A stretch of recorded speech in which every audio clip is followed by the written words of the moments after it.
ఇండ్లు కట్టరంటే ఏందో చేసిన 3 ఏళ్ళ నుంచి బేల్దారి ఏనా ఏంది బొక్క ఇది ఏమన్నా 3 ఏళ్ళు అవుతుందా నా ఇల్లు కట్టబట్టినావు పెళ్ళ పెట్టేది మర్చిపోయినావు చూడలేడా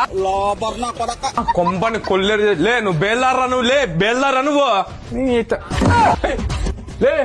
ఇదేంద్రా ఖర్చులు నా ఇక్కడ టైల్స్ వస్తాయిలేనా అందుకే సిమెంట్ అతుక్కుండేకి ఖర్చులు పెట్టించినలేనా మళ్ళా టైల్స్ వచ్చినప్పుడు ఖర్చులేందుకు పెట్టిరా నువ్వు అనమ్మ వీళ్ళ ఆయనే మేలపై పిల్లోడు అయితే తలకాయలు తింటున్నా మనిషి మాట్లాడుతున్నాడు ఇది కానీ లేకుండా వెళ్ళిపోతావు ఏమైనా కానీ నువ్వు ఒళ్ళు దగ్గర పెట్టుకొని చేయాల పని నాకు చెప్తాను సార్ అమెరికా నుంచి వచ్చి బాగా మాట్లాడుతున్నాడే ఈడే నన్ను చూసి సిగ్గుపడుతున్నాడు ఆడతావా అచ్చంద్రలాడు సారు ఏందా చంద్రకళ ఆట చెప్తా కొడతా నువ్వు లోఫరీనా ఏంది నువ్వు ఎవర్రా నువ్వు నువ్వు పెళ్ళెత్తుకోరా నువ్వు పెళ్ళి ఎట్లెత్తుకుంటా చూస్తాను నేను ఏందో పైన పెట్టుకుంటాను పిల్ల మా సుభాష్ సారు ఒకటే తీసుకోమని నేర్పించిన ఎవడా లోపల